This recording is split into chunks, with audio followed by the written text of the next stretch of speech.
Class 12वीं का हिंदी का ऑब्जेक्टिव करवाने वाला हूँ। हमारा क्वेश्चन क्या कहता है कि आधे अधूरे नाटक के नाटककार कौन है। क्या कह रहा है कि आधे अधूरे नाटक के नाटककार कौन है, तो मोहन राकेश है। कौन है? Mohan Rakesh. Option number D आपका सही जवाब है। ठीक है, अगला प्रश्न है आपका 18 नंबर, मुक्तिबोध की माँ का क्या नाम था। क्या कहता है कि मुक्तिबोध की माँ का क्या नाम था, तो बताइए क्या नाम था। पुतलीबाई नाम था, या पार्वतीबाई नाम था, या अंबिकाबाई था, या राधाबाई था। बताइए क्या नाम था मुक्तिबोध की माता का, क्या नाम था। तो उसकी माता का नाम था मेरे डियर स्टूडेंट का पार्वती बाई। क्या नाम था? Parvati Bai. Option number B आपका सही जवाब होगा।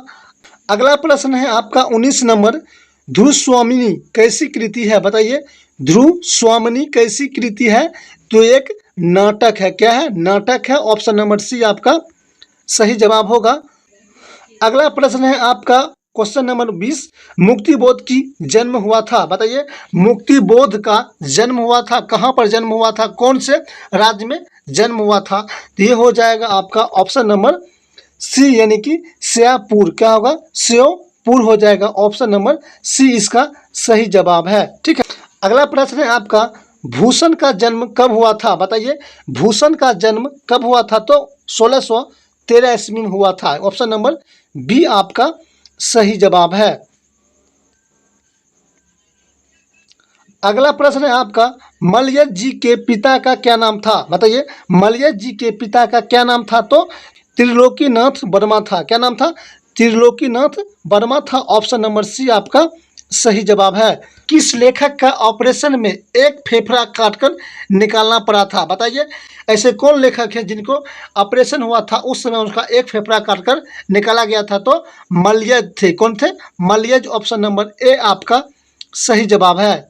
अगला प्रश्न है आपका, सचदा हीरानंद वार्ष्णेय अज्ञे की अभिरुचि किसमें थी। क्या कर रहा है क्वेश्चन, सच्चिदानंद हीरानंद वार्ष्णेय अज्ञे की रुचि सबसे ज़्यादा किसमें था, तो इनमें सब, यानी कि बागवानी में भी था, पर्यटन में भी था, और फोटोग्राफी में था, यानी कि ऑप्शन नंबर डी इसका हो जाएगा सही जवाब। अगला प्रश्न है आपका 25 नंबर, नाभादास की कृति का नाम बताइए। क्या कहता है कि नाभादास का कृति का नाम क्या था, तो ये था भक्तमाल अष्टयाम परकिन पद। ठीक है, ऑप्शन नंबर डी आपका सही जवाब हो जाएगा। 26 नंबर प्रश्न है आपका, नाभादास का अस्थायी निवास कहाँ था। बताइए नाभादास का अस्थायी निवास कहाँ था, तो वृंदावन था। कहाँ पर था? वृंदावन। ऑप्शन नंबर डी आपका सही जवाब होगा। अगला प्रश्न है आपका है, नाभादास ने सूरदास को किस क्षेत्र में अद्भुत कहा। बताइए नाभादास ने सूरदास को किस बात के लिए उनको अद्भुत कहा था, तो तुर्कधारी के लिए। किसको लिए कहा था? तुर्कधारी के लिए। ऑप्शन नंबर बी आपका सही जवाब है। कुलबीर सिंह और कुलतार सिंह भगत सिंह के कौन थे। कुलबीर सिंह और कुलतार सिंह भगत सिंह के कौन थे, तो भाई थे। रोज शीर्षक कहानी में मालती मिट्टी के बर्तन गर्म पानी में क्यों धो रही थी। क्या करा कि रोज शीर्षक कहानी में मालती नाम की जो औरत होती है वो बर्तन को गर्म पानी में क्यों धोती थी, तो दही जमाने के लिए। किसको जमाने के लिए?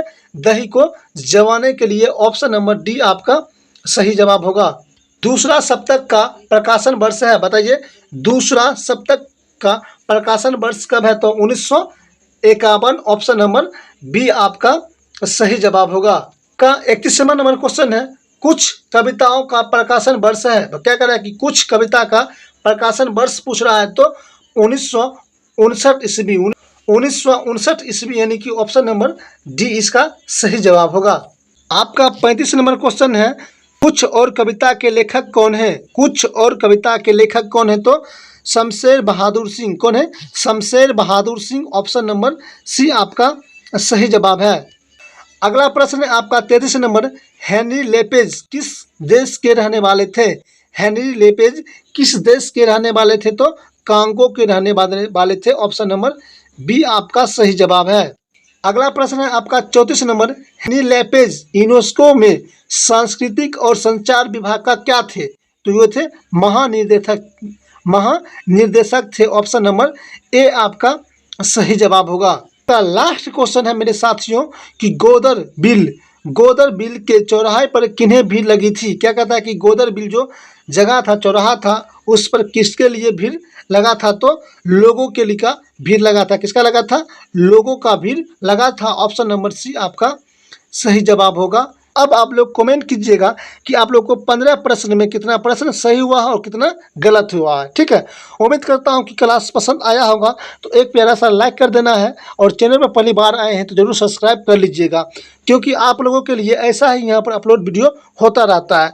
तो दोस्तों एक रिक्वेस्ट है आपसे कि आप लोगों से कि आप लोग थोड़ा सपोर्ट बनाए रखिएगा, क्योंकि देखिए दोस्तों, अगर आप लोग जितना लाइक करते हैं, जितना शेयर करते हैं, उतना मेरा मोटिवेशन बहुत ज़्यादा आगे बढ़ता है, जिसके कारण से मुझे वीडियो बनाने में हिम्मत मिलती है। ठीक है दोस्तों, आशा करता हूँ आप लोग बहुत अच्छे तरीक़े से प्यार बनाए रखिएगा। तो मिलते हैं किसी अगले वीडियो में, तब तक के लिए नमस्कार दोस्तों, जय हिंद, वंदे मातरम।